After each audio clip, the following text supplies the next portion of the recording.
아, 오늘 함께 은혜를 나누고자 하는 말씀은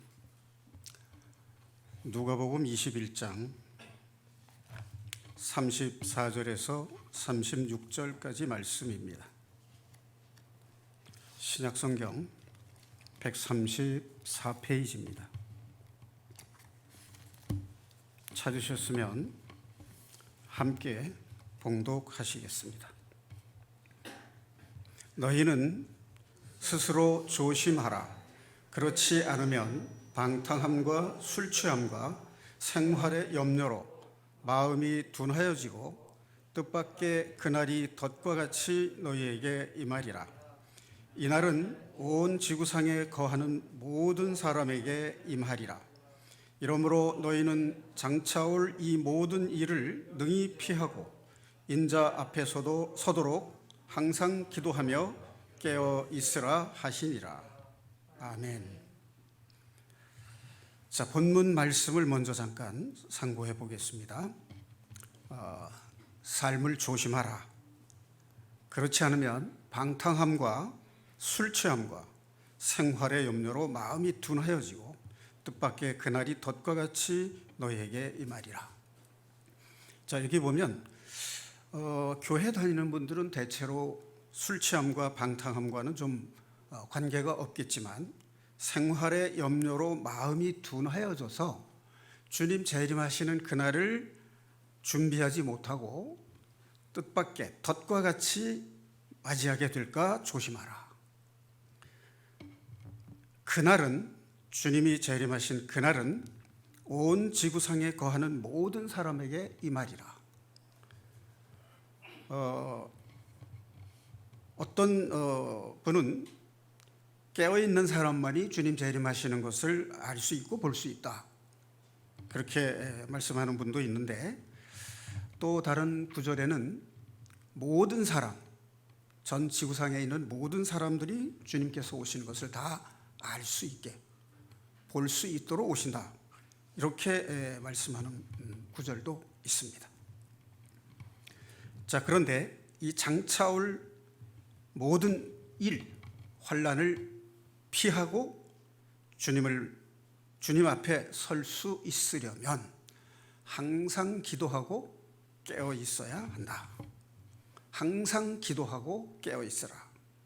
자, 다 함께 한번 해보십시다. 항상 기도하고 깨어 있으라. 항상 기도하고 깨어 있으라. 자, 이 말씀이 오늘 우리 마음에 새겨지기를 주님의 이름으로 소망합니다. 코로나19로 인해서 대면 예배를 드리지 못한 지가 오래됐습니다. 자, 그런데 이러한 상황 속에서 성도들의 삶의 모습은 두 가지로 갈라지는 것 같습니다. 좀 전에 읽은 본문 말씀처럼 생활의 염려로 주일에 드리는 예배조차 잊어버리고 수요 예배에는 참석하지 못하고 또 복음 사경회가 있어도 관심을 갖지 못하고 생활의 염려로 예배하는 마음을 놓아버리고 잊고 사는 분들도 계실까 봐 조심스럽습니다. 자, 그런데 대면 예배를 드리지 못하니까 집에서 가정 예배를 드리는 분들이 있다는 말씀을 들었습니다. 또 가까운 형제 자매들과 함께 소모임으로 모여서 기도회를 가지는 그런 예배의 자리를 견고하게 지키는 그런 분들이 있다는 반가운 소식을 들었습니다. 신앙생활은 선택의 문제입니다. 오늘 본문에서 말씀하고 있는 기도의 문제도 선택의 문제라고 할 수 있습니다. 자, 그런데 기도의 문제는 선택의 문제를 넘어서 생존의 문제입니다. 사느냐 죽느냐의 갈림길, 그 갈림길에서 우리가 어떤 길을 선택할 것이냐 하는 중차대한 신앙의 문제라고 볼 수 있습니다. 자, 그런데 항상 기도하며 깨어있으라. 항상 깨어서 기도하라. 여기 항상이라는 말, 이 말을 우리는 읽고 듣고 보아도 지나쳐버리기 쉽습니다. 어떻게 사람이 항상 기도할 수 있느냐, 그런 의문을 가질 수도 있습니다. 자, 그런데 여러분이 정말로 좋아하는 사람을 만나면 이야기를 즐겁게 잘 하죠. 더구나 사랑하는 사람을 만나면 못 보면 보고 싶고, 보면은 즐거운 마음으로 대화를 나누게 됩니다. 그러니까 좋아하고 사랑하면 대화하고 교제하는 것은 자연스러운 일이다, 그렇게 말할 수 있죠. 그러면 우리가 그리스도 안에서 하나님을 믿는 믿음이 있다면 우리를 죄인 되었을 때 사랑해 주신 그 하나님, 그 하나님의 사랑을 우리가 알고 하나님을 사랑한다면 그분과 대화를 하는 것, 기도로 대화하고 교제하는 것이 어려운 것이 아니라 자연스러운 것입니다. 그것은 살아있는 삶의 모습 그 자체예요. 그런데 우리가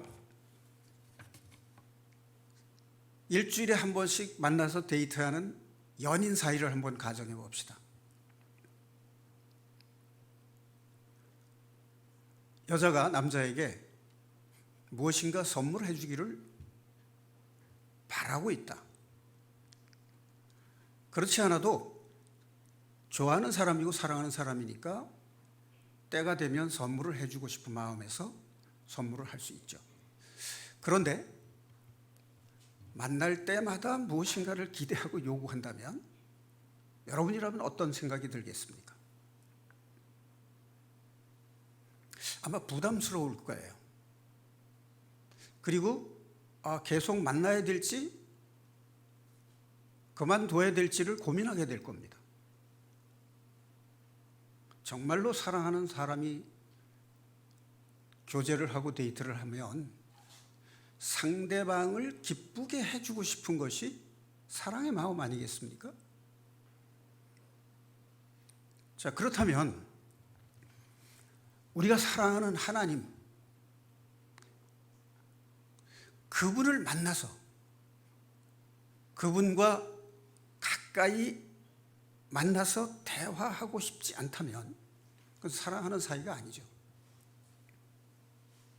그런데 그분과 대화하고 대화로서 교제를 하는데 쓸데없는 말이나 빈말, 가치 없는 말, 또는 하나님이 싫어하시는 말,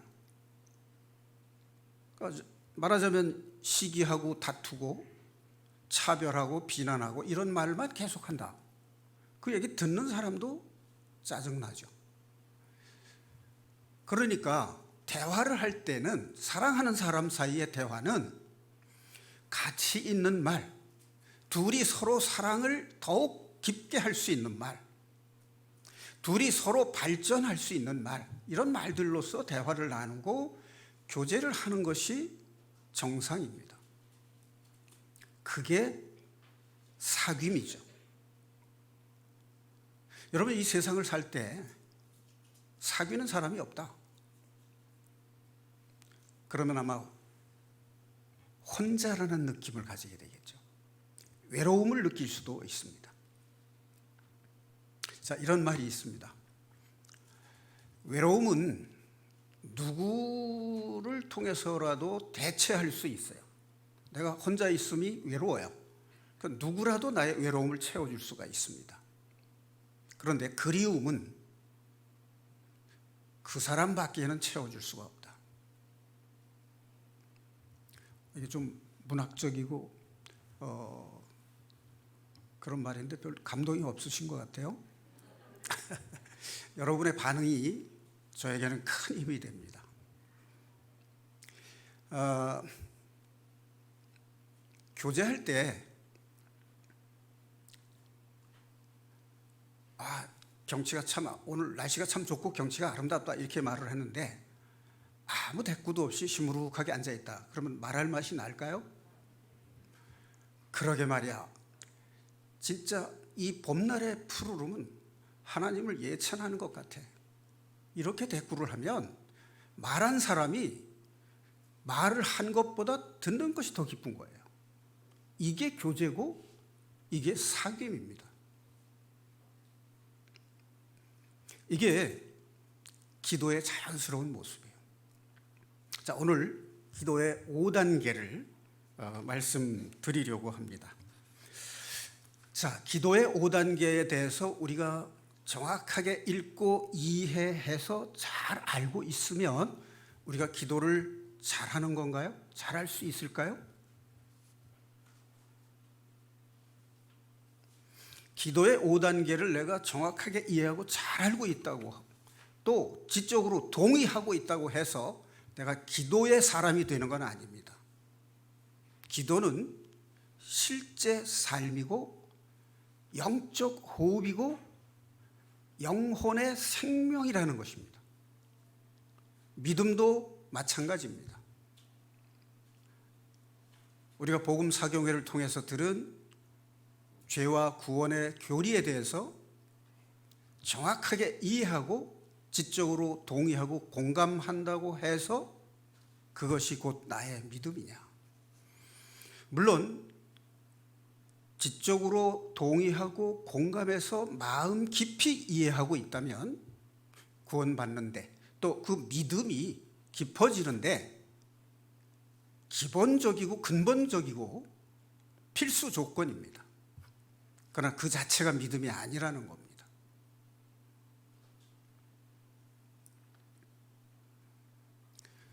알고 있는 그것이 내 마음에서 작용이 되어야 하는 거죠.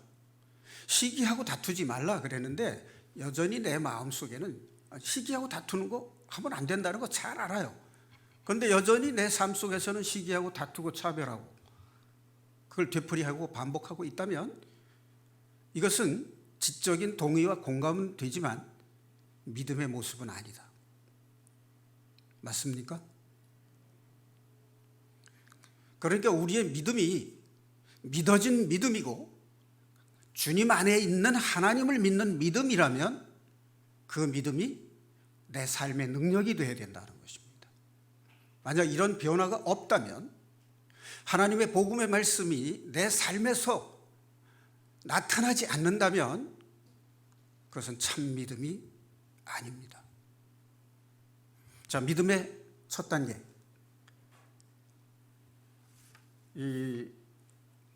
오늘 주보에 그 내용을 간단하게 기록을 했습니다. 혹시 지금 주보가 없는 분들은 이 영상에 띄울 수 있나 모르겠습니다. 첫째 단계는 필요한 것을 요구하는 단계예요. 두 번째는 하나님의 말씀에 주목하는 단계. 하나님이 나에게 주시고자 하는 메시지가 무엇인가? 세 번째는 감사하는 단계. 기도를 하면 그 기도의 중심 내용이 감사로 이루어지는 기도. 네 번째 단계는 찬양하는 단계. 다섯 번째 단계는 성령에 인도하는 단계. 이렇게 5단계로 볼 수 있습니다. 자, 첫 번째 필요를 구하는 단계. 여기에서 우리가 잠깐 생각을 해보면 마태복음 6장 7절에 주님께서 이렇게 말씀하신 대목이 있습니다. 너희는 중언부언하지 말라. 기도할 때 중언부언하지 말라. 이방인들은 말을 많이 하여야 들으실 줄 아느니라. 중언부언한다는 말은 같은 말을 또는 유사한 말을 되풀이하고 반복한다는 뜻이에요. 그것이 빈말의 상태입니다. 우리가 친구들이 모여서 대화할 때도 보면 쓸데없는 말을 하는 친구들이 많아요.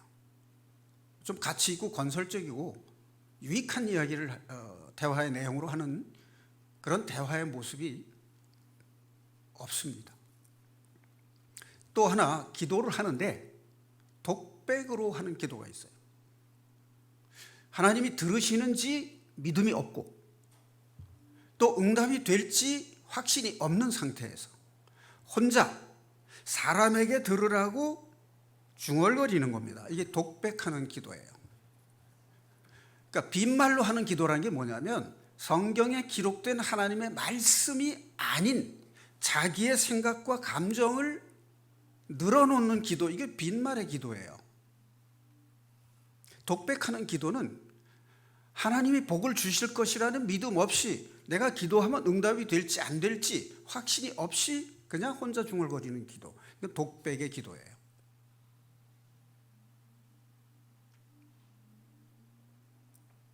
사람들이 기도를 안 하는 이유가 뭐냐? 말씀을 모르기 때문에 기도가 안 되는 거예요. 성경에 날마다 묵상하는 사람은 기도하게 돼 있어요. 그냥 가만히 있어도 일을 하거나 길을 걷거나 운전을 할 때도 하나님 말씀이 기억나거나 떠오를 정도로 평소에 아침 저녁으로 묵상을 하면 말씀이 떠오릅니다. 그 떠오르는 말씀이 현재 내가 처한 생활 환경 속에서 떠오르는 그 말씀대로 내가 대처한다면 그게 기도입니다. 이게 하나님이 말씀으로 하는 기도예요. 그런데 여러분들이 잘 알고 있다시피 기복신앙에서 나오는 기도가 있습니다. 모든 종교에는 기도가 다 있습니다. 그런데 그 모든 종교들에서 공통적으로 하는 기도가 바로 기복신앙의 기도예요. 무엇을 달라는 기도입니다. 돈 좀 벌게 해 주십시오. 병 낫게 해 주십시오. 취직하게 해 주십시오. 승진하게 해 주십시오. 내가 좀 이름 좀 내게 해 주십시오. 등등. 자, 이걸 가만히 곱씹어 보세요. 동기, 어디에서 나온 어떤 동기에서 나온 기도 같습니까? 자기의 유익을 구하는 기도잖아요. 그럼 자기의 유익을 구하는 기도는 하면 안 되느냐? 그렇지는 않습니다. 그런데 그거 왜 구하려고 하는지가 중요한 거예요. 돈 좀 벌게 해 주십시오. 나 혼자 잘 먹고 잘 살게. 그 중심이 하나님이 아니고 자기가 중심이고 돈 벌어서 자기가 좀 잘 쓰고 싶다 한다면 그건 기복신앙이에요. 돈을 왜 버느냐? 내가 돈이 없이 가난하면 비굴해질 수 있으니까. 하나님을 믿는 하나님의 자녀가 세상 사람들 앞에서 비굴해지면 안 되잖아요. 그러니까 가난하게 하지도 마옵시고, 그 말은 사람 앞에서 또는 부자 앞에서 비굴하지 않게 떳떳한 믿음, 그것을 가지게 해달라는 동기에서 돈을 벌게 해달라고 했다면 그것은 기복신앙의 기도가 아닙니다. 병 낫게 해달라. 기독교인은, 그리스도인은 병이 안 듭니까? 그럼 병 들어서 고통을 겪는 사람은 신앙이 없어서 그런 건가요? 그렇다고 생각하면 이분법적 논리에 해당하는 거예요. 삶의 모습은 다양합니다. 죄가 있기 때문에 병이 들 수도 있지만 연단을 주시기 위해서 병이 드는 수도 있어요. 하나님의 영광을 드러내기 위해서 병을 준 사람도 있어요. 자, 우리가 병 들어서 병원에 입원한 사람을 문병해서 기도할 때, 또는 나의 가족 중에 누군가 병 들어서 기도할 때 여러분은 어떻게 하십니까? 무조건 병 낫게 해달라라고 기도하면 그 기도 속에는 하나님 말씀이 없는 거예요. 왜 나으려고 하는데요? 병 들었으니까, 고통스러우니까. 물론 병은 나야지요. 그런데 이 고통이 왜 왔는지 그 돌아보는 자세,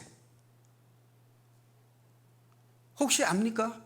하나님이 나로 하여금 낮추고 겸손하게 하셔서 내가 죄인임을 깨닫고 회개케 하셔서 나에게 구원을 하시기 위해서 병을 주셨는지, 그렇다면 그 고통, 그 질병은 축복이 되는 겁니다.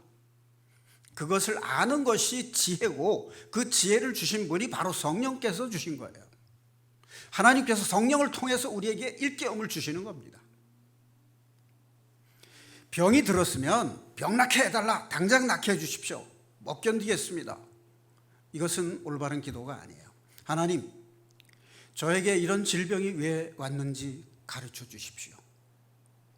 제가 하나님 앞에 잘못된 것이 무엇인지, 그리고 이 병을 앓는 동안 이 고난을 통해서 하나님 나에게 연단을 주시고 그 연단을 이겨낼 수 있게, 내가 이 병이 낫기까지 겪는 고통을 통해서 하나님 앞에 정말로 낮아지고 하나님만 의지하는 마음을 주시옵소서. 그리하여 나의 이 병이 나을 때는 내가 하나님을 믿는 그 믿음이 빛과 소금이 돼서 믿지 않는 사람들에게 하나님을 증거하는 삶이 되게 해 주십시오 라고 한다면 그것은 하나님의 메시지를 받는, 하나님의 말씀을 듣는 기도가 되는 것입니다. 그러니까 병이 든 사람에게 문안 기도를 할 때도 무조건 낫게 해달라, 그것은 듣는 사람을 위해서 그렇게 할 수도 있습니다만은, 삶을 돌아보고 그런 기회를 통해서 내가 더 가치 있는 삶, 이제는 나 혼자 잘 먹고 잘 살기 위해서 돈 벌고 건강해지려는 삶이 아니라 하나님의 복음을 증거하고 하나님의 나라를 확장시키고 자신의 마음속에 하나님 나라가 이루어지고 그 평강 속에서 하나님의 영광을 돌리는 그런 삶을 살 수 있게 해달라고 한다면 그 기도는 훌륭한 기도입니다. 여러분, 그런 기도를 하나님 들으시겠습니까? 안 들으시겠습니까? 분명히 들으시죠. 하나님, 저에게 왜 이런 병이 왔는지 깨닫게 해 주십시오. 낮아지고 자신의 죄를 발견하고 회개하는 마음으로 하나님께 낮추어서 하나님을 나의 주인으로, 내 삶의 주인으로 모시겠다라고 하는 심정으로 기도하면 하나님 이미 들으십니다. 그리고 성령을 보내셔요. 그래서 그 마음 속에 하나님의 말씀이 평강이 되고 그 계기를 통해서 정말로 빛과 소금이 되는 그런 그리스도인이 될수록 인도하시는 하나님의 은혜를 깨닫게 되는 겁니다. 취직 왜 하려고 하는데요? 승진 왜 하고 싶으신데요? 내가 잘 먹고 잘 살기 위해서, 내 이름을 내기 위해서, 내가 이렇게 능력 있고 재능 있다는 것을 자랑하기 위해서라면 그것은 하나님과 관계없는 기도입니다. 모든 것은 하나님과 관계 속에서 이루어져야 됩니다. 여러분, 내가 좋아하는 사람, 내가 사랑하는 사람, 내가 나의 배우자하고 함께 생활할 때 돈 잘 벌게 해주고 승진하게 해주고 내가 능력 있게 해달라, 그 왜 그런데요? 내가 사랑하는 사람을 위해서 그런 거잖아요. 나 혼자 산다면 그럴 필요가 없어요. 그러면 내가 사랑하는 하나님을 위해서 내가 부자 되고 내가 능력 있고 내가 이름 있고 그 모든 것을 통해서 하나님을 사랑하고 그 하나님이 죄인을 사랑하시는 그 마음이 전파돼서 하나님께 영광 돌릴 수 있도록 하는 마음으로 그것을 구한다면 하나님은 그것을 들어주십니다. 내가 너희 안에, 네가 내 안에 있으면 구하라. 그러면 내가 행하리라, 이루리라. 그 말씀이 바로 그 뜻이에요.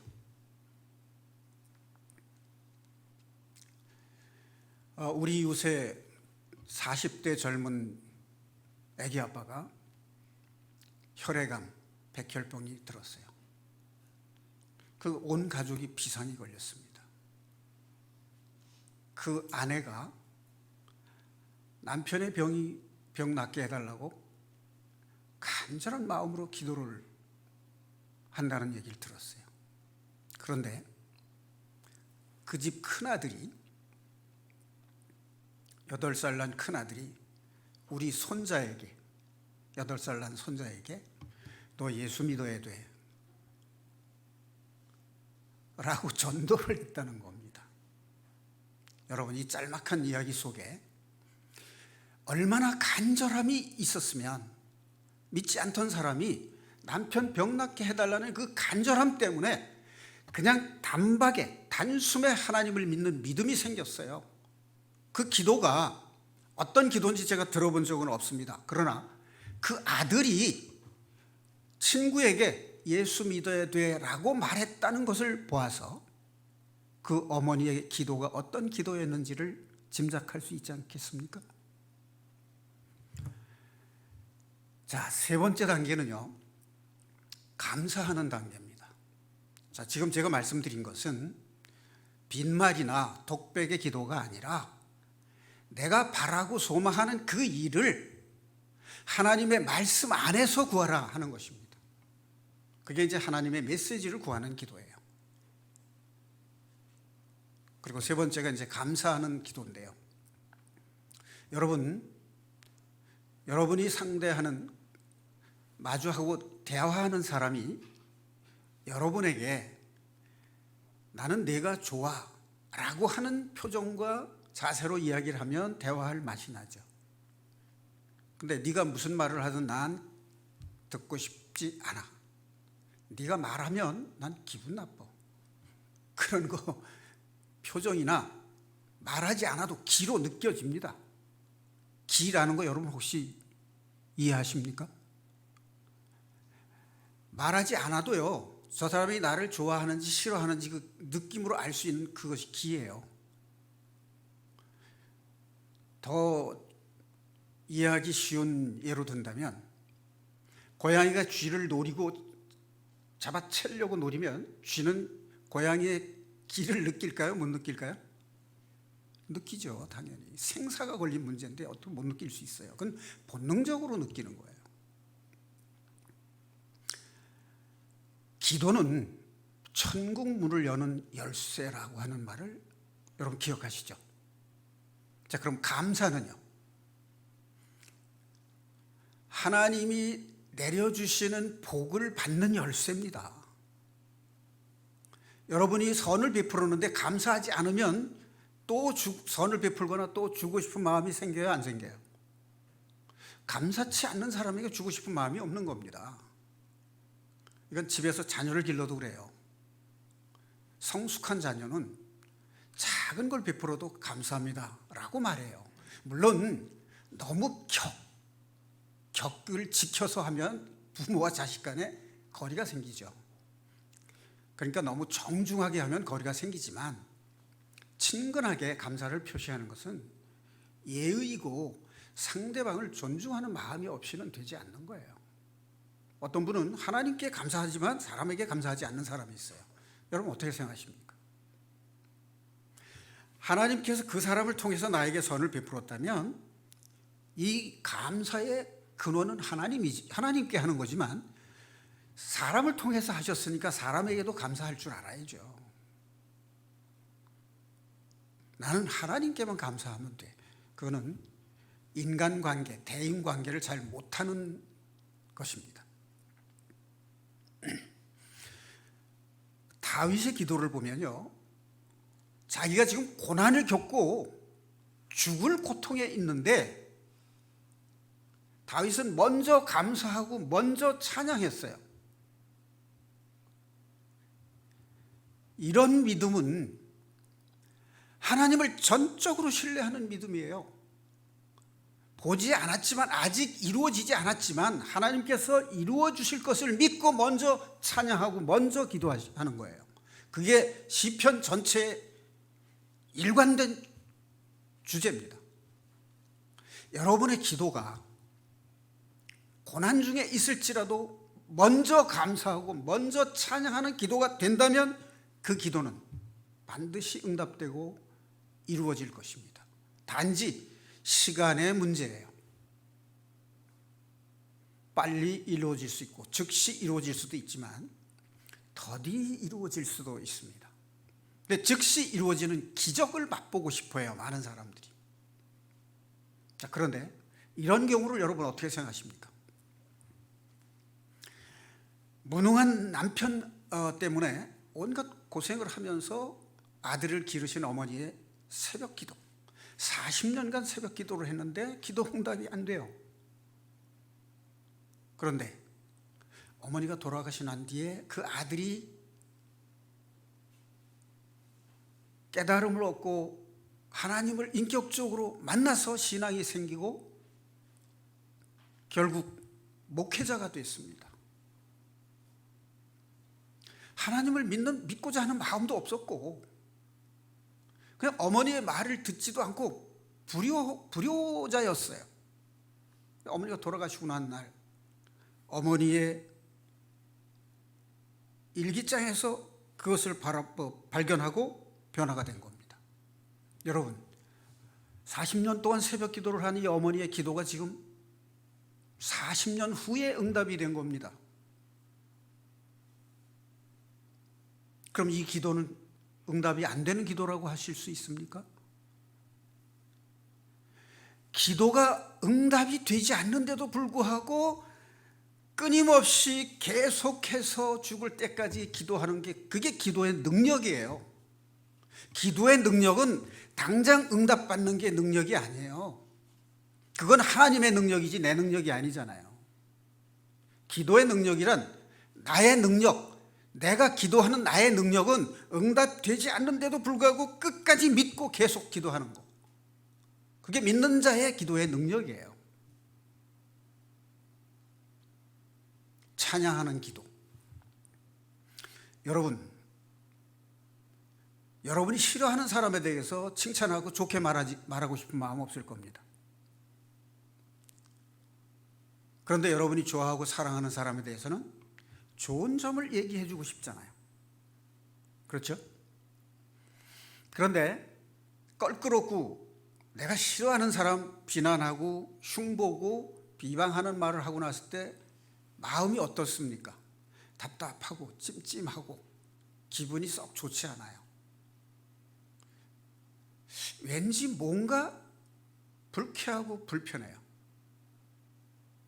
기분이 안 좋습니다. 그런데 내가 좋아하고 사랑하는 사람에게는 뭐든지 좋은 걸로 해주고 싶고 말을 해도 듣기 좋게 해주고 싶고 그 사람을 감동시키고 싶어요. 칭찬해주고 싶어요. 여러분, 칭찬을 해본 적 다 있으시죠? 여러분이 누군가를 칭찬했을 때 그때를 한번 떠올려 보세요. 그때 기분이 어떤가? 마음의 상태가. 내 마음에 더러운 찌꺼기들이 다 없어지고 깨끗한 마음이, 기쁜 마음이 느껴집니다.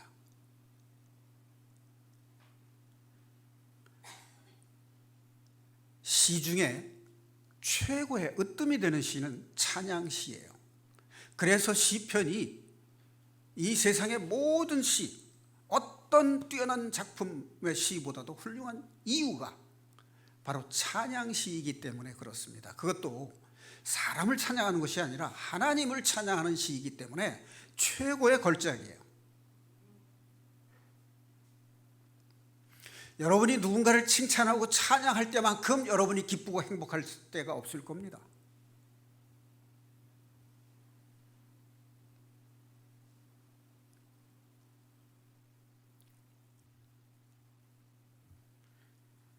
이것이 기도의 네 번째 단계예요.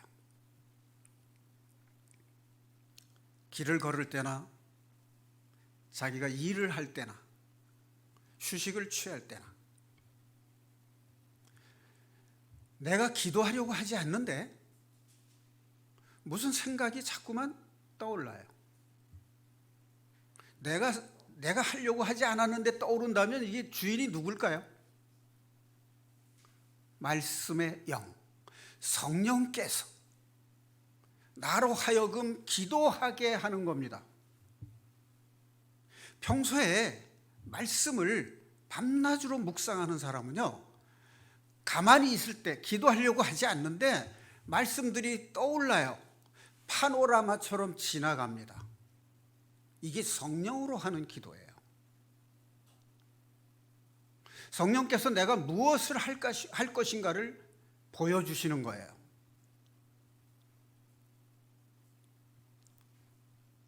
이런 정도가 되면 기도의 절정에 해당이 됩니다.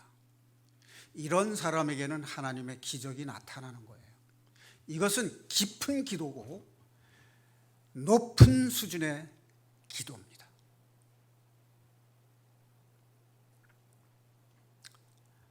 사랑하는 성도 여러분, 민수기 28장에 보면 상번제라고 하는 제사에 대한 말이 나옵니다. 레위기 1장에 보면 번제에 대한 얘기가 나오는데, 상번제라는 게 뭐냐면 늘상 드리는 번제라는 뜻이에요. 아침에 드리고 저녁 해질 때에 드립니다. 흠 없는 숫 양 2마리를 준비해서 아침에 1마리, 저녁 해질 때에 1마리를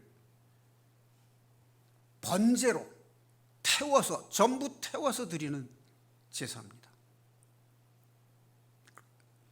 제사장이, 아론의 자손 제사장들이 백성들을 위해서 날마다 상번제를 드리라 라고 되어 있어요. 여러분, 구원받은 성도는 모두 왕같은 제사장이라고 베드로서에 나와 있죠. 여러분, 제사장입니다. 제사장은요, 아침 번제 드리고 해질 때 저녁 번제 드려야 돼요. 그거 안 드리면 직무유기입니다. 여러분이 누구시라고요? 제사장. 여러분이 대하는, 여러분이 만나는, 여러분이 관계하는 모든 사람들에게 여러분은 제사장이 되어야 됩니다. 구약시대의 제사는 신약시대로 오면 예배입니다. 우리나라 사람들은 신앙 자세가 참 훌륭합니다. 새벽 예배에 참석해서 새벽 기도를 드리는 거, 이거 상번제예요. 하루의 일과를 마치고 퇴근할 때 집으로 먼저 가지 않고 교회에 가서 기도하고 집에 가는 사람들이 있어요. 참 훌륭한 자세입니다. 이런 사람에게 하나님이 기도를 들으시겠어요? 안 들으시겠어요? 응답하시겠습니까? 안 하시겠습니까? 설령 즉시 응답이 안 되더라도 그 사람은 하나님 안에 있습니다. 그리스도 안에 있고 하나님께 속한 삶을 사는 거예요.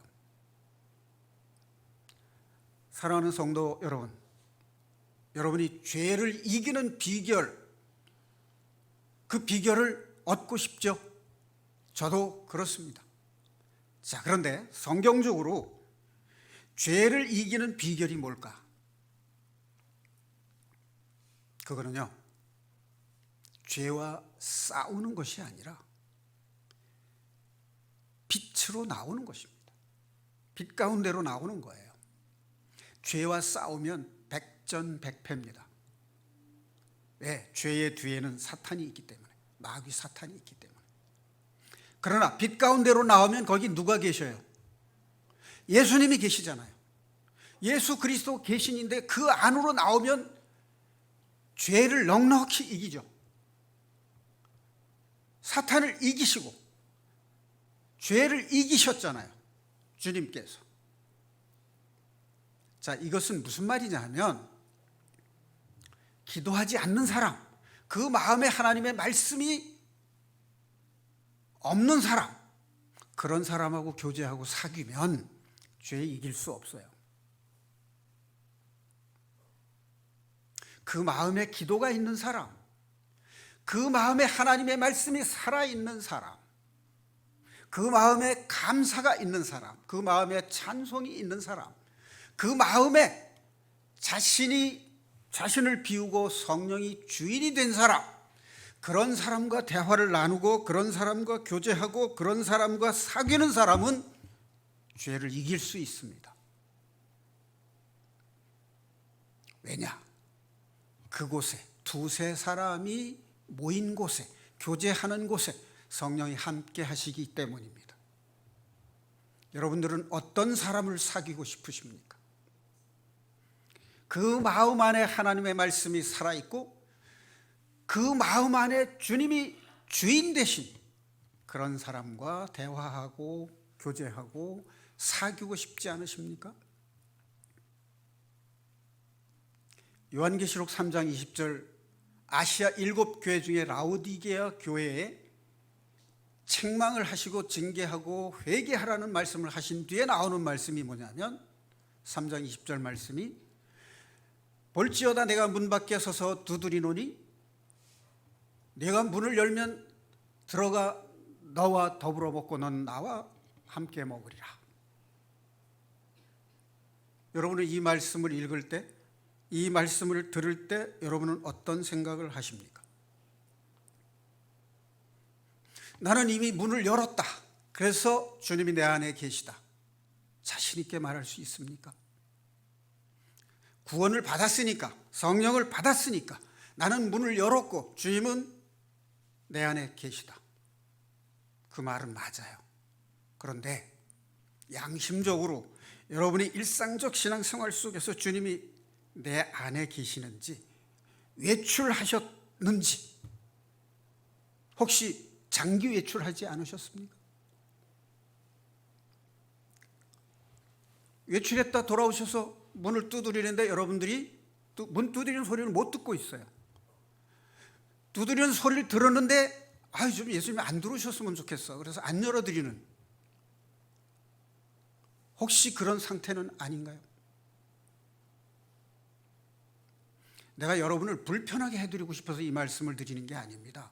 항상 기도하며 깨어있으라 노크하고 계시는 거예요. 지금 주님께서. 그런데 나는 문을 열지 않고 있지 않은지,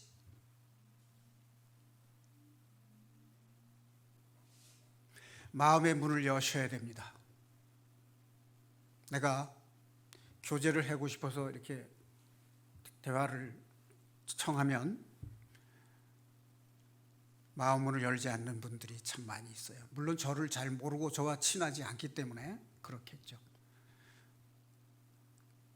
그런데 저는 하나님의 말씀으로 여러분과 교제하고 싶은 사람입니다. 하나님의 말씀으로 여러분과 대화하고 싶고, 여러분의 삶에 도움이 되는 말씀을 전해주고 싶고, 여러분과 대화로, 말씀으로 대화하고 교제하고 사귐을 나누고 싶은 그런 마음을 가지고 있습니다. 저도 마음 문을 열 테니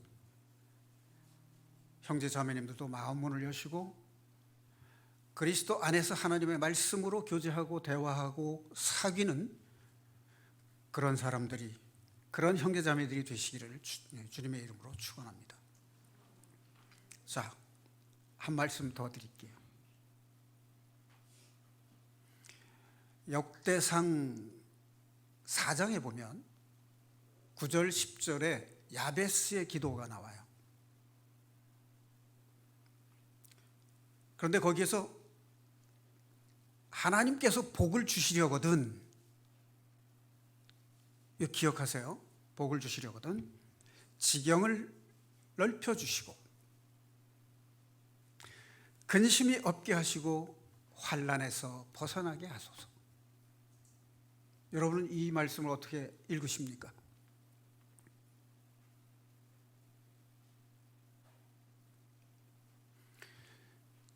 내가 사는 땅을 넓혀달라, 그런 뜻이에요. 그냥 겉으로 전해지는 뜻은. 근데 여러분 이거 아셔야 돼요. 이스라엘 12지파는 땅을 골고루 나눠 갖게 했어요. 누군가 땅을 독차지하게 하지 않았어요. 남들보다 누군가 더 땅을 많이 가지게, 불공평하게 하지 않았어요. 그리고 설령 질병이나 집안의 가장이 능력이 없어서 가난해서 땅을 팔게 됐더라도 50년, 시년이 되면 땅 원주인에게, 12지파에게 나눠주었을 때 그 원주인에게 돌려줘야 됩니다. 그게 하나님의 복을 주시는 방법이에요. 자, 여러분, 우리가 기도 못하는 이유 중에 하나님이 복 주시는 분이라는 걸 믿지 못하기 때문에 기도 안 할 수도 있어요. 여러분, 하나님께서 복 주시는 분이라는 걸 믿는다면 기도 안 할 수 있어요? 어때요? 믿습니까? 지경을 넓혀달라는 게 땅 넓게 해달라, 부동산 부자 되게 해달라, 그 뜻일까요? 그 앞에 보면 무슨 말이 있냐면 어머니가 수고로이 낳았다라고 되어 있어요. 고통 속에 낳은 아들이라고 이름을 지어줬어요. 그게 야베스예요. 근데 유다의 후손입니다. 역대상은 유다의 후손들에 대한 족보입니다. 그는 형제들보다 귀중한 존재라 이렇게 되어 있어요. 여러분 가정에서 귀중한 존재입니까? 있으나 마나한 존재인가요? 자, 그렇다면 여러분 교회 안에서 귀중한 존재인가요? 있으나 마나한 사람인가요? 어떤 사람 되고 싶으세요? 두말할 나위 없이 귀중한 사람 되고 싶죠? 지경을 넓게 해달라는 말은 바로 그 말이에요. 내가 하는 말이 넓게 미치는 사람, 교회에 없어서는 안 되는 사람, 내가 영향을 미치는 사람이 많이 있게 지경을 넓혀달라. 하나님의 통치가 미치는 그 지경을 넓게 해달라는 거예요. 근심 없게 해달라. 먹고 사는 문제의 근심, 가정 문제의 근심, 이거 없게 해달라라는 말인데, 이게 마음속에 근심이 있는 사람이 만나는 사람에게 위로하고 격려하고 하나님 증거할 수 있을까요? 예? 내가 근심 속에 있어요. 그런데 내가 누군가를 만났어요. 그에게 복음 전하고 그를 위로하고 하나님 증거할 수 있겠느냐고요. 그래서 근심 없게 해달라는 거예요. 그게 야베스의 기도예요.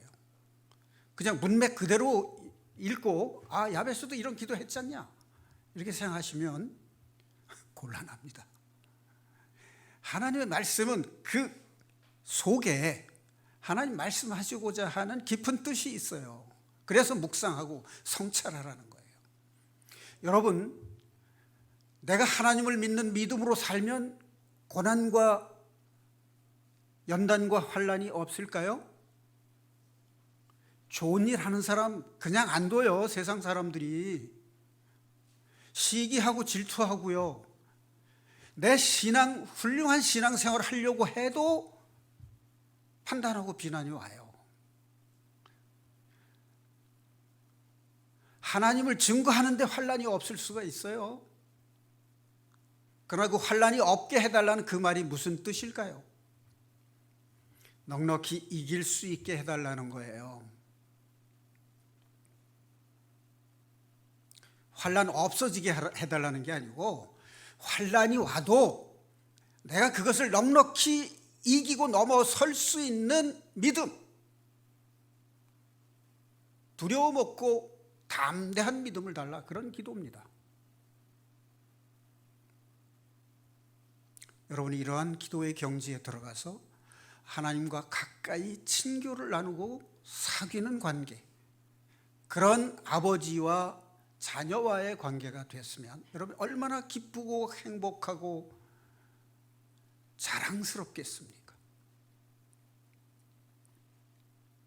요즘 코로나 때문에 젊은 청년들이 살기 어렵고 직장도 가기 어려운데, 어떤 식당 주인이 가게 문을 열고 아침부터 열었는데 오후 3시쯤에 손님이 하나 왔어요. 40대쯤 젊은 청년인데 아주 예의 바르고 조신했어요. 그래서 이제 음식을 시켜서 먹고 소주 한 병을 달라고 그래서 이제 줬는데, 나중에 계산할 때 카드를 냈는데 카드가 계좌가 한도가 초과된 거예요. 그래서 정말 죄송하다고, 자기가 지금 어려운 상황에 있는 그 얘기를 이제 해서 들었어요. 그래서 이 식당 주인이 이 사람에게 어떤 말을 해줄까라고 생각하다가 예의 바르고 조신한 청년이기에 뭔가 도와주고 싶어서 사정을 물어봤어요. 취직을 하려고 해도 안 되고 오랫동안 수입 없이 이렇게 살다가 보니까 여기까지 왔는데, 시골에 계신 아버지를 찾아뵙지 못한 게 벌써 2년이나 지났다는 거예요. 그래서 아버지에게 전화를 거세요. 지금 걸어서 아버지에게 내려가겠다고 인사하십시오. 그래서 청년 전화를 걸어서 이 아버지에게 인사하는 장면을 이제 확인을 하고, 그랬더니 그 아버지가 너무나 반갑고 기뻐가지고 내가 내일 내 짐 실으러 갈게. 같이 내려가자. 그래서 이 청년이 아버지와 함께 시골에 내려가서 부모님이 농사 짓는 그것을 함께 도와서 이제 젊은이답게 현대식으로 기술 지원을 받아서 새로운 농사를 짓게 됐어요. 젊은이가 이제 컴퓨터도 잘하고 하니까 이제 생산된 농작물을 이제 유통하고 판매하는 것도 잘하게 됐어요. 그 아버지가 너무 아들을 아버지에게 보내준 그 식당 주인에게 고마워가지고 전화를 하고, 제가 계좌번호를 주시면 우리 아들이 갚지 못한 것 보내드리겠다고. 이 식당 주인은 그것은 제가 아드님께 준 선물이고 아드님이 아버지를 만나서 이렇게 행복하게 살게 된 것을 축하한다고. 여러분, 이 식당 주인이 기독교인인지 아닌지는 모르겠습니다. 기독교인이 아니라면 가치 없는 일이다 이렇게 생각하시면 안 될 것 같아요. 우리 그거 못하잖아요. 그거 못하면서 판단하면 안 되죠. 그 사람이 정말 기독교인이라면 얼마나 좋겠는가. 그 사람 찾아서 복음을 전하는 게 중요한 거지.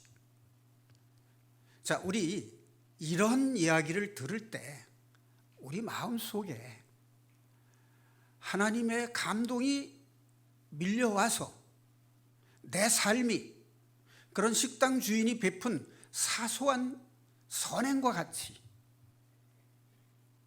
세상의 빛과 소금이 되는 그런 삶을 사는 자세, 이게 우리가 기도하는 삶의 자세가 아니겠습니까?